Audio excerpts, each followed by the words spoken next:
할렐루야. 네. 교회력으로 보면 우리 하이리가 기도해 준 것처럼 오늘은 부활 후 둘째 주일입니다. 그런데 오늘 우리 하영이가 읽어준 요한복음의 본문으로 보자면요. 부활하신 날 당일이에요. 당일날 저녁이거든요. 제자들이 있던 곳에 문이 닫혀 있었어요. 우리 빨리 19절 한번 봐보세요. 문이 왜 닫혀 있다고 써 있나요?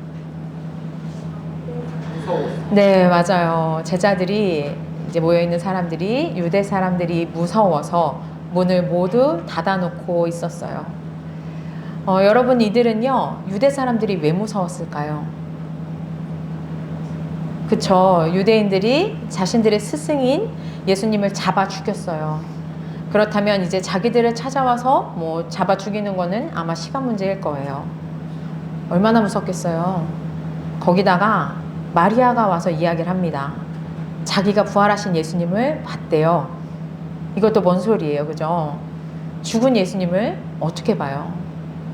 그런데요, 여러분, 저는 개인적으로 이게 참 무섭구나라는 생각이 들었던 건 오히려 제자들이요, 예수님이 살아나셨다는 사실이 두렵고 혹시 우리가 정말로 끝까지 예수님을 안 믿고 안 따르고 다 이렇게 도망와서 그것 때문에 예수님한테 문책을 당할까봐 두려웠다고 하면 어쩜 그나마 나았을 것 같기도 해요. 그런데 이들이 무서운 이유가 그냥 유대 사람들 때문이에요. 어쩌면 엎친 데 덮친 격으로 제자라고 해서 잡아 죽일까봐 지금 무서워하고 있잖아요.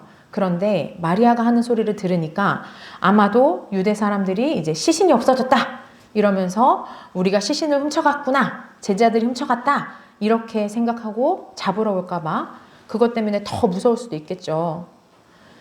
어쨌든 이들은 부활의 이 복되고 우리 지금 찬양한 것처럼 감격스러운 이 소식 앞에 그 복된 소식은 전혀 들리지 않고 유대 사람만 두렵습니다. 날 잡으러 올 것 같은 유대 사람만 보여요. 이 두려움이 그저 내 앞을 딱 막고 서서 아무것도 할 수가 없어요. 그때였어요. 누가 왔나 보세요. 예수님께서 와서 그들 가운데 서셨어요. 문을 열지도 않았죠. 이리 오너라! 내가 왔다! 이제 부활하셨으니까요. 거룩한 몸을 입고 오신 주님이신데 그 정도 권위를 갖고 좀 으스대면서 문 밖에서 다 나와봐라! 내가 왔다! 이렇게 하셔도 되지 않을까 싶어요. 그런데 우리 주님은요. 그저 닫힌 문을 통과해서 들어오세요. 기적이죠. 이것 또한 표적이에요. 주님이 어떤 분이신가 지금 우리에게 다시금 보여주시는 거예요. 그리고 이 주님은 우리에게 인사를 하십니다. 히브리어로 안녕 이게 뭘까요? 샬롬, 그죠? 네, 샬롬 평화가 있기를 이렇게 인사를 하세요. 이 인사는 지금 말했던 안녕처럼요 너무나 흔하고 평범한 인사예요. 이런 인사를 주님께서 하고 계세요. 제가 평화가 이게 우리나라 말 평화가 무슨 뜻일까 궁금해갖고 이번에 사전을 좀 찾아봤어요. 그랬더니 평화라는 말의 우리말 사전적 정의가 뭐냐면 전쟁이 없는 상태더라고요. 그게 평화예요. 분쟁이나 다툼이 없이 서로 이해하고 우호적으로 조화를 이룬 상태. 이게 바로 평화예요. 그리고 이 평화가요. 온 인류가 목표로 하는 가장 완전한 상태래요. 평화라는 말이. 온 인류가 목표로 하는 가장 완전한 상태. 분쟁이 없고 화합하는. 그것이 바로 평화의 정의예요. 근데 이 사전적 의미가 이 본문에서도 딱 들어맞는 것 같아요. 이들의 마음이 두렵죠. 이건 바로 분쟁과 다툼 때문이에요. 그래서 이들은 이 두려움 가운데 이 분쟁과 다툼을 막으려고 그 방법으로 문을 닫고 단절했어요. 요즘 이런 사람들 정말 많죠. 두려움 때문에 세상 밖으로 나가지 못하고 세상과 단절하고 또 소통하고 있는 것처럼 보이지만 내 마음 한구석을 닫아버리고 소통하지 않죠. 그러니 평화가 있을 수 없죠. 이런 가운데 있는 사람들이에요. 그런데 우리 주님은 다르세요. 부활한 예수님이 문을 뚫고 들어오셔가지고요. 너희에게 평화가 있기를 하고 인사하세요. 다른 어떤 것으로 이 완전한 분쟁이 없는 이 온전한 상태를 이루는 게 아니에요. 그저 부활하신 주님의 방문, 주님의 오심, 주님이 이 방에 들어오심, 우리와 함께 하심. 이것이 평화를 가능케 합니다. 이 평화라는 헬라어는요, 에이레네라는 말인데요. 이 에이레네라는 단어가 요한복음에서 지금 20장에 나온 거 말고 2번이 나와요. 근데 그 2번이 언제 나오냐면 예수님께서 이 땅에서 사역을 마치시고 이제 고별 설교처럼 이 후반부에 가면 12장 이후에 쭉 설교들이 나오거든요. 근데 거기에 그 죽기 전 유언 같은 이런 설교에서 2번이 사용돼요. 그래서 제가 2번 나오는 거를 주보에다 실어놨는데요. 한번 볼게요. 우선 14장 27절 말씀이에요. 예수님이 평화를 너희에게 남겨준다. 내 평화를 너희에게 준다. 라고 말씀하셨어요. 그러면서 내가 너희들에게 주는 평화는 세상이 주는 것과 다르다. 너희는 근심하거나 마음에 두려워하지 말아라. 라고도 덧붙이셨어요. 자, 주님이 주시는 평화가 있으면요. 근심하거나 두려워하는 마음을 갖지 않을 수 있겠죠. 그럼 오늘 본문으로 다시 보자면 이들은 지금 언제 들이닥칠지 모르는 유대 사람들 때문에 두려워요. 그런데 주님이 오셔서 너희에게 평화가 있기를 하고 말씀하시죠. 그렇다면 이제는 괴롭고 두려워할 필요가 없다는 말씀이 돼요. 자, 또 하나 있는 본문에 16장 33절이에요. 예수님의 또 말씀이에요. 잘 들어보세요.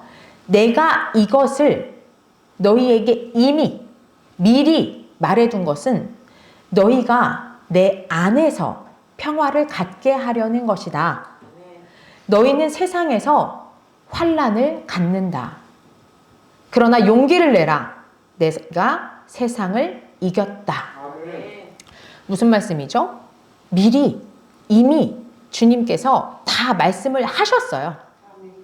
그저 우리가 지지리도 기억을 좀 못해가지고 그래서 주님께서 주신 평화를 잊고 두려워하고 있는 거예요. 뭐라 하셨냐면 너희가 내 안에서 평화를 가지게 하려는 거예요. 근데 너희는 세상에 살잖아요. 그래서 환난을 가질 수밖에 없는 상황이에요. 계속. 이거는 계속되는 상황이에요. 예수님이 공생의 기간에 이 말씀을 하실 때도 제자들은 세상에서 환난을 가졌었어요. 또 지금 유대인들이 닥칠지도 모르는 이 두려운 상황에서도 세상의 환난을 갖고 있는 거예요. 그런데 주님께서는 우리에게 환난을 가지게 하려고 하시는 게 아니라 평화를 가지게 하려는 거예요. 그러니까 비록 지금 환난을 가지고 있는 것 같은 상황이지만 용기를 내라는 거죠. 왜냐하면 예수님이 내가 이미 이겼기 때문이에요. 세상을 이겼어요. 세상에서 가지라고 주는 것보다 주님께서 가지라고 주시는 것이 이겼기 때문에 우리는 평화를 소유할 수 있는 거예요. 이미 이겼고 그 이긴 상태가 계속되고 있어요.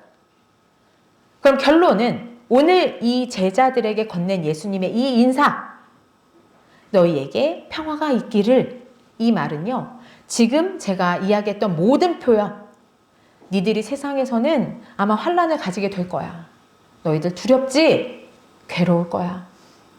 그런데 내가 이미 말했잖아. 내가 너희에게 평화를 주는 거야. 내가 주는 평화는 세상의 것과 달라. 이 평화는 계속될 거야.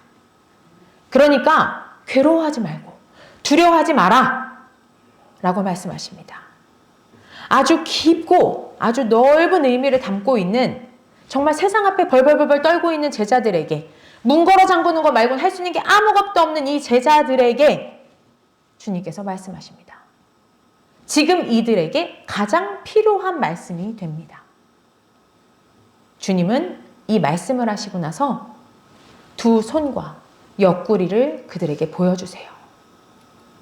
두 손은 왜 보여주셨을까요? 그쵸. 못자국을 보여주셨어요. 예수님 맞는 것 같죠? 그리고 또 옆구리예요. 그날 십자가 위에서 옆구리를 찔린 건 예수님 뿐이죠. 함께 십자가에 달린 사람들은 병사들에 의해서 다리가 부러졌어요. 그런데 예수님은 이미 죽으셨기 때문에 창으로 옆구리를 찔러서 물과 피를 쏟으셨죠. 그래서 예수님에게 옆구리에 상흔이 남아있어요. 이거는 또 성경 말씀을 이루는 거죠. 구약에 예표되어 있던 그대로 이루어졌어요. 결국 우리 앞에 있는 이 분은요, 부인할 수 없는 예수님이에요. 그래서 제자들은요, 이 상처의 흔적, 이 상흔을 마주하고서야 이제야 주님을 보는 거예요. 제대로 알아보는 거예요. 주님과 했던 기억들이 떠오르겠죠. 주님과의 관계에서 갖고 있던 두려움이 사라지겠죠. 그리고 이 복음이 들리겠죠. 기뻤겠죠. 그래서 21절이에요. 합독하겠습니다. 예수께서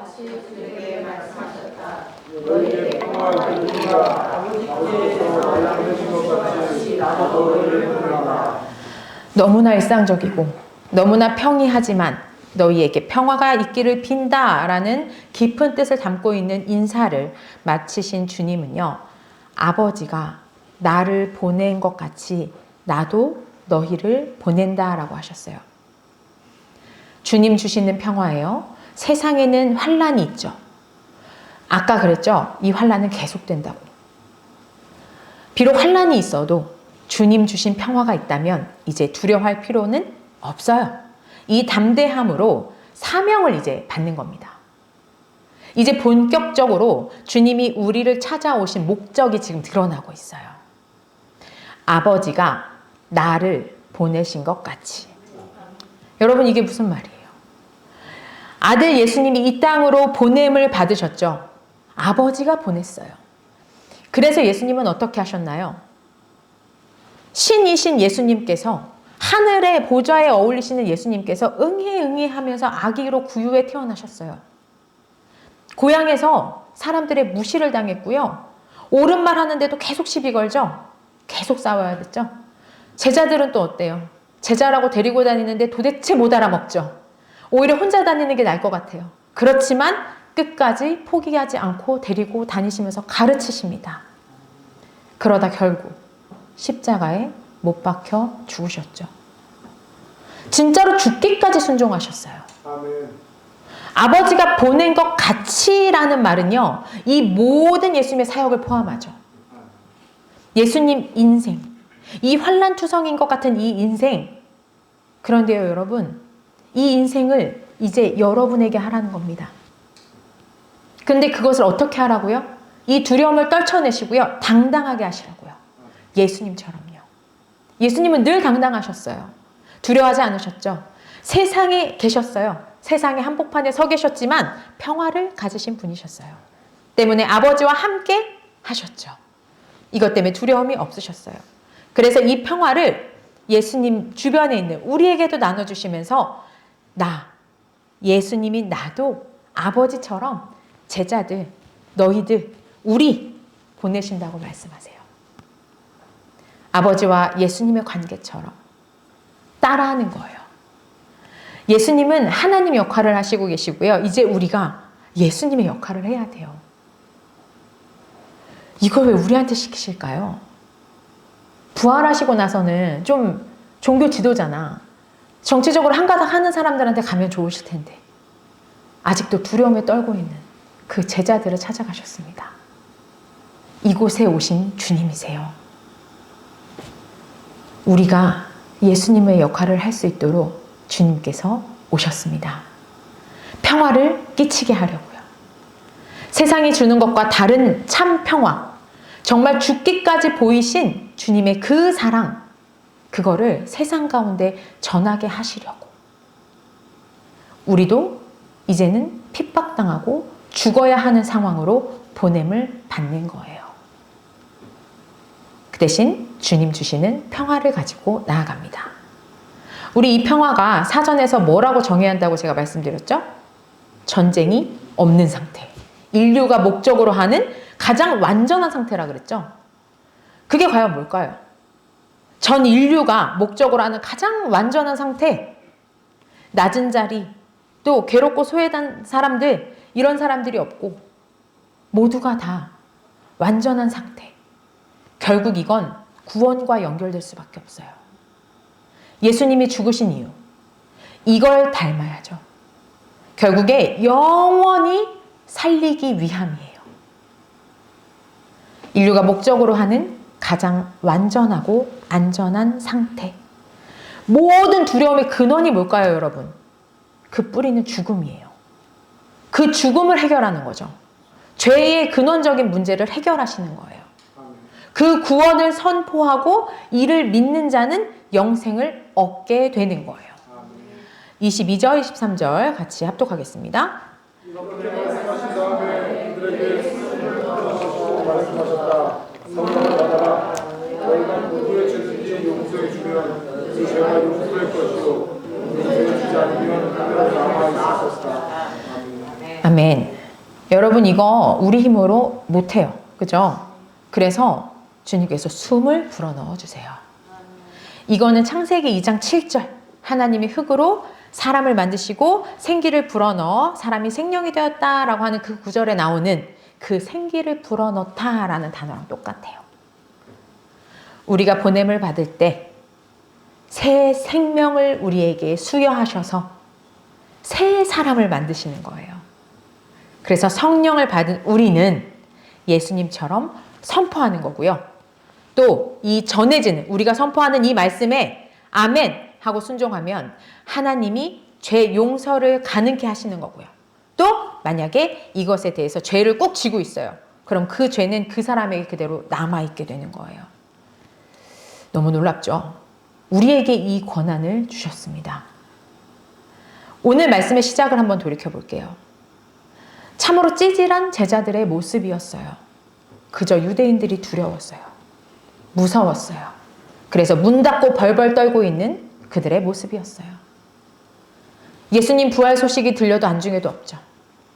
그런 그들인데 주님께서 정말 신적인 권능을 가지고 우리 가운데 딱 서셨어요.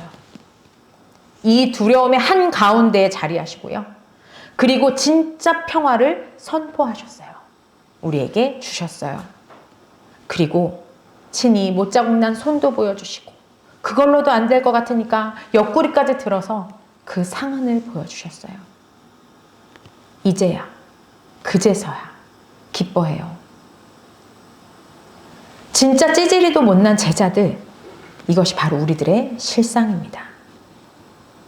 그런데 이런 우리에게 예수님이 세상에 파송받은 것처럼 우리 보고 파송되어 나가라고 하세요.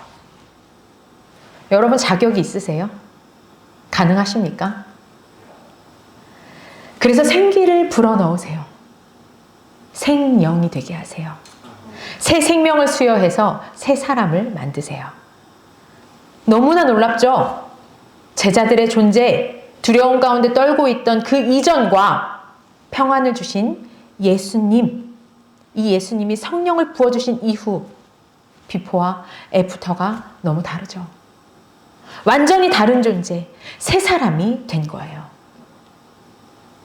사랑하는 성도 여러분, 이 제자들처럼 지금으로부터 한 110여 년 전쯤이었어요. 제1차 세계대전에 참전한 에드워드 실리토라는 군인이 있었어요. 상상해보세요. 세계대전이 일어나고 있는 상황이에요. 거기에 참전했어요. 죽고 죽이는 너무나 끔찍하고 야만적인 이 죽음을 가장 가까이에서 보아야 하는 정말로 절망적이고요. 대학살의 이 한복판에 선 자예요. 제자들처럼 문이라도 있으면 좀 걸어 잠그고 싶은데요. 전쟁 현장이기 때문에 그럴 수조차 없어요. 정말이지 평화라는 단어랑 가장 거리가 먼 내 눈앞에 죽음이 가득한 두려움의 한복판에서 떨고 있는 한 사람이 있었어요.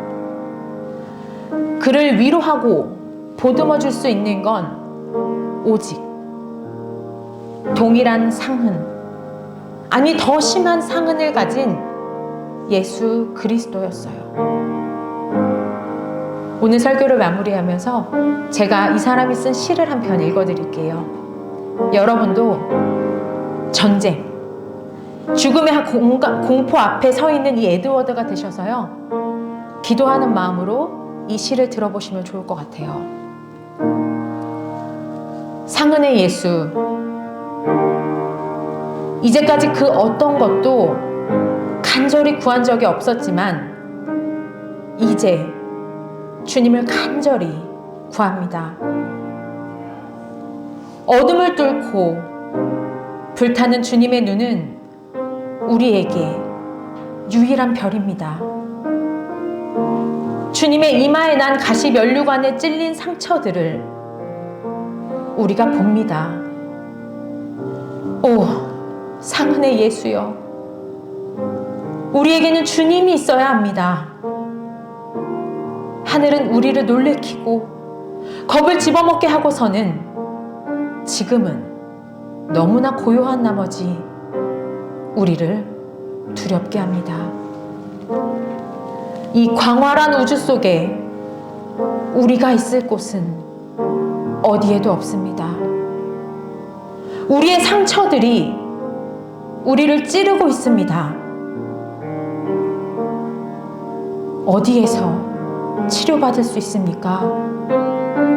주 예수여, 당신의 상흔에 의지해서 당신의 은혜를 구합니다. 모든 문들이 닫혀 있는데도 주께서 우리에게 가까이 다가오셔서 주의 두 손과 옆구리를 보여주십니다. 오늘에서야 우리는 어떤 상처들이 있는지를 알고 모든 두려움이 떠나갑니다. 주님의 상흔을 우리에게 보여주십시오. 그 깊은 비밀을 알 수 있도록 말입니다. 다른 모든 신들은 강했지만 주님께서는 약하셨습니다. 그들은 말을 타고 달렸지만 주님께서는 비틀거리며 보좌를 향하셨습니다. 그러나 우리의 상처들은 오로지 주의 상처만이 치료할 수 있고 위로가 됩니다. 그 어떤 신에게도 상처가 없습니다. 오직 주님만이 상처를 갖고 계십니다. 여러분, 세계대전에 참혹한 이 시간 가운데 가장 힘들고 아픈 이들의 마음을 그 누가 어떻게 헤아릴 수가 있겠습니까? 정말로 죽기까지 고난당하신 그 죽음의 모든 상처의 흔적을 갖고 계신 예수님이 아니시라면, 오직 예수님만이 분명히 반드시 나의 이 마음을 아시리라고 믿고 있는 이 한 사람의 고백이었습니다. 이 사람의 고백은 긴 시간이 흘러서 지금 우리에게까지 주님의 평화가 뭔지를 알게 하죠. 예수님의 상흔을 본 자로서 그 사명을 계속 감당하고 있는 자입니다. 우리 이 사람의 뒤를 잇는 기도하겠습니다. 하나님, 너무나 두렵고 너무나 괴로운 가운데 살아가고 있습니다. 우리들의 현상 가운데 압도되어서 주님의 죽음과 부활이 뒷전으로 밀려난 지 오래입니다. 실제로 벌어지는 일들을 처리하면서 보내기에도 급급합니다. 그러나 아버지, 오늘 주님의 상흔을 봅니다. 예수님의 그 깊고 깊은 죽음으로 이끄는 그 상처가 우리들의 눈에 이제야 들어옵니다. 이제야 주님인 줄 압니다. 주님께서 주시는 평화가 뭔지 조금은 알겠습니다. 주님께서 저희들에게 새 생명을 주십니다.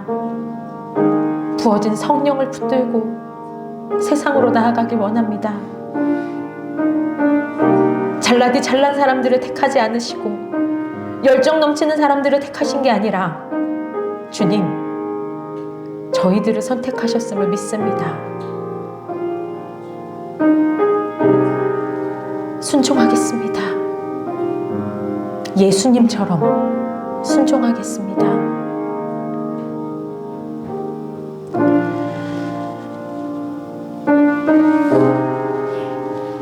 오직 주님만이 이 모든 이들에게 위로자가 되시며 감히 전쟁 중 말할 수 없는, 전쟁과는 너무나도 안 어울리는 참 평화가 되심에 감사를 드립니다. 정말로 주님께서 이해하지 못하는 고난은 없을 것입니다. 주님께서 경험치 않은 상처는 없을 것입니다. 그래서 저희들 또한 공부와 학업과 진로와 건강과 그 밖에 세상의 모든 어려움을 짊어진 것 같은 삶의 한복판에서 죽음이라는 가장 큰 상흔을 가지신 예수님, 주님 앞에 섭니다. 그리고 주님의 상흔을 마주합니다. 그리고 평화를 주신다는 주님의 음성을 듣습니다. 그리고 주님께서 주시는 성령을 받습니다. 이제 새 생명이 수여되었으니 저희들 하나님께서 예수님을 세상 가운데 파송하셨던 그 삶을 따라서 예수님으로부터 파송되어서 세상으로 나아갑니다. 먼저는 아직도 세상 속 보이고 보이지 않는 다양한 전쟁과 두려움 가운데 마음의 빗장을 걸어 잠그고 떨고 있던 우리 자신에게, 또 다른 영혼들에게 평화를 선포하고 나누어주는 자들, 그렇게 보냄을 받은 자들로 살겠습니다. 저희만의 걸음이 아님을 감사합니다. 주님께서 성령으로 내주하시기에 저희들 주의 생명으로 성령이 되었음을 믿고 나아가겠습니다. 예수 그리스도의 이름으로 기도드립니다. 아멘.